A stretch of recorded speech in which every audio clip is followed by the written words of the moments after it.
भाजीला काय बनवायचं याचाच विचार करत करत खूप उशीर झाला स्वयंपाकाला. मग मी पटकन डाळ शिजवून घेतली कुकरला. मग नंतर मी पीठ भिजवून घेतलं आणि हे म्हणाले की मी अंड्याची भुर्जी बनवतो आणि तोपर्यंत तू चपात्या करून घे.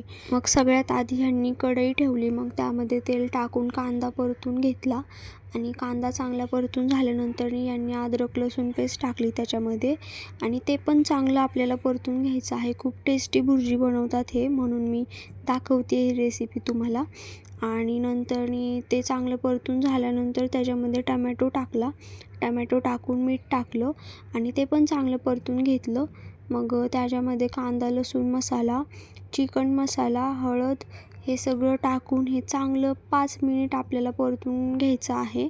आणि मी इकडे चपात्या बनवून घेतल्या गरम गरम आणि त्याच्यामध्ये नंतर ते चांगला मसाला परतून घेतल्यानंतर अंडे टाकून घ्यायचे. मग अंडे टाकून मस्त ते शिजवून घ्यायचं. शिजवून म्हणजे चांगलं परतून घ्यायचं आणि परतून झाल्यानंतर ही अशी भुर्जी होती. खूप टेस्टी होती. नक्की करून बघा.